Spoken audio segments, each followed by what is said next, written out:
ఒక social media వ్యక్తిని arrest చేసి కోర్టు రిమాండ్కి ఇస్తే మళ్ళీ పీటీ వారెంట్ కింద వేరే స్టేషన్ తీసుకెళ్లారు. అలా స్టేషన్లు తిప్పుతూ ఉన్నారు. దీన్ని ఏమంటారు? ఇది హ్యూమిలియేషన్ కాదా? ఇవన్నిటి గురించి కూడా ఒక్కసారి మళ్ళీ మీరు పునరాలోచించుకుని మీరు మాట్లాడే ప్రతి అంశము ప్రతి విషయము కూడా మీరు కేంద్రంతో మాట్లాడిన 1% ఏదైతే సర్చార్జ్ గురించి మీరు మాట్లాడారో దాన్ని బేషరత్తుగా వెనక్కి తీసుకోవాల్సిందిగా వైఎస్ఆర్ కాంగ్రెస్ పార్టీ తరఫున డిమాండ్ చేస్తూ ఉన్నాం. ఏండి ఖచ్చితంగా అండి.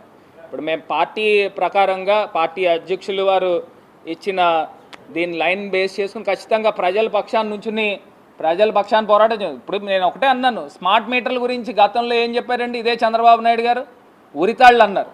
ఇప్పుడేమో స్మార్ట్ మీటర్లు వచ్చేస్తున్నాయి అంటున్నాడు.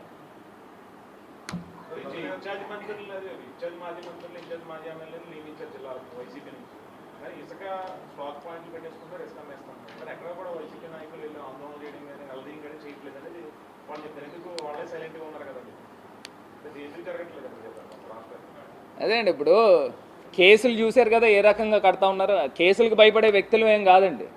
కాకపోతే ఈ 5 నెలల్లో ఇప్పుడు నిజంగా మేము ప్రజల పక్షాన్ని నుంచునే పోరాడుతున్నాం అంశాల వారీగా.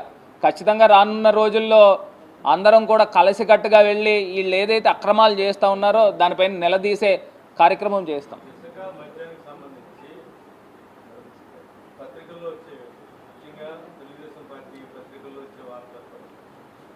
ఏదైనా అవకతవకలు జరిగాయి, లేదా సుసరికి అందట్లేదు, మధ్యలో అవకతవకలు జరిగాయంటే ఇదంతటికీ కారణం వైసీపీ వాళ్ళకే ప్రాధాన్యత ఇచ్చి సిండికేట్లో కలుపుకున్నారనేది వాస్తవం. నేను అనుకున్నాను. అదే ఇప్పుడు నేను ఒకటి అడుగుతున్నానండి, అధికారం ఎవరి చేతిలో ఉంది? వాళ్ళ చేతిలో అధికారం ఉంది. ఎవరిని కలుపుకుంటున్నారు? వైసీపీ వాళ్ళని కలుపుకుంటున్నారా? అసలు ఇప్పుడు అధికారం ఎవరి చేతిలో ఉంది?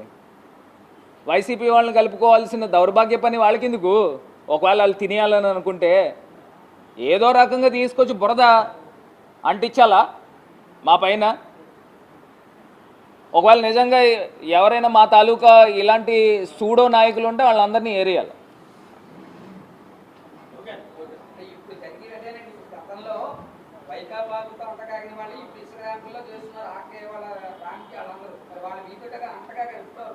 కాదు, అధికారం ఎవరి చేతిలో ఉందండి? అధికారం ఎవరి చేతి? వాళ్ళకి తెలీదా? వాళ్ళు ఏమన్నా చిన్నపిల్లలా? వాళ్ళు ఏమన్నా చిన్నపిల్లలా? అధికారం ఎవరి చేతిలో ఉంది? అడ్డుకట్ట వేసుకోవాల్సింది ఎవరు? వాళ్ళే కదా.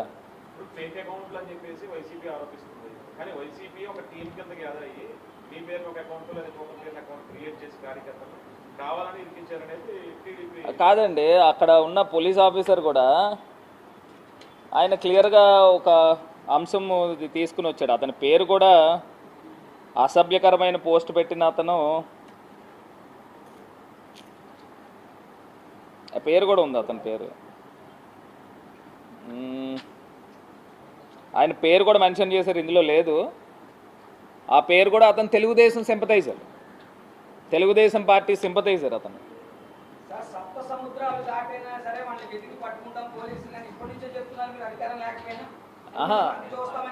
అట్లా కాదండి, పోలీసులు అనే పదం ఎవరైనా వాడారా నాకు తెలియదు.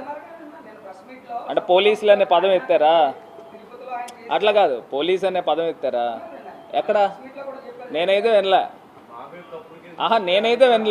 సప్త సముద్రాలు దాటిన తప్పులు చేసిన అధికారులు అన్నారు కానీ అధికారులని కూడా అనలా నాకు తెలిసి. అధికారులు అనే పదం ఎత్తలా.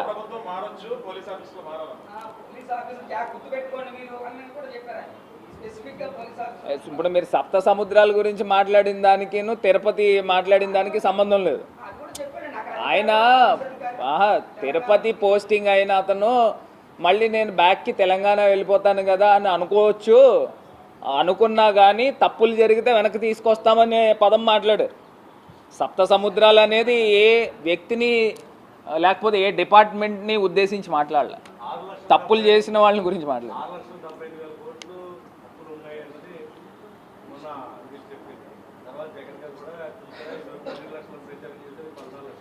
అవును.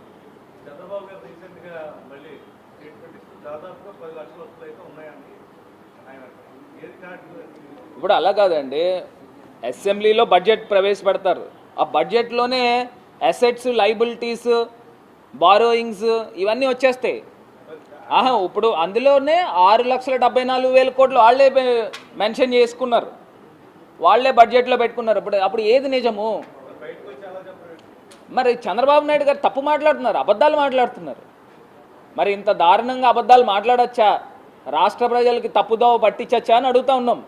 మేము డే 1 నుంచి చెప్పేది అది. నేను ఇందాక ఒక ఎగ్జాంపుల్ చెప్పానన్నా.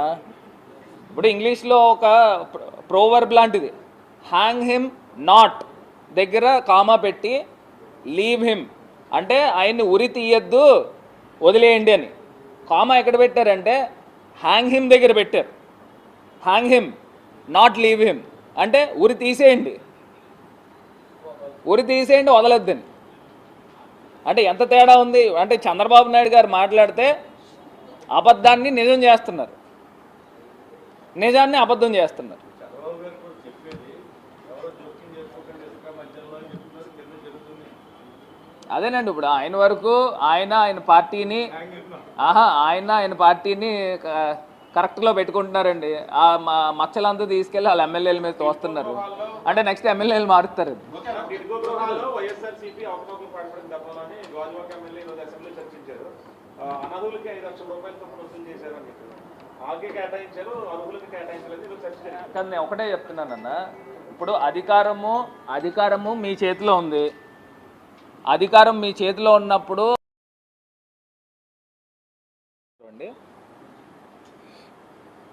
మరి నిన్న రాష్ట్ర ముఖ్యమంత్రి వర్యులు చంద్రబాబు నాయుడు గారు ఢిల్లీ పర్యటనలో భాగంగా మరి కేంద్ర మంత్రి వర్యుల్ని నిర్మలా సీతారామన్ గారిని కలిశారు.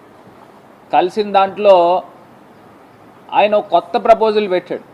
అంటే దేశంలో ఏ రాష్ట్ర ముఖ్యమంత్రికి కూడా రాని ఐడియా. అంటే చాలా వినూత్నంగా సంపద సృష్టిస్తూ ఉన్నారు.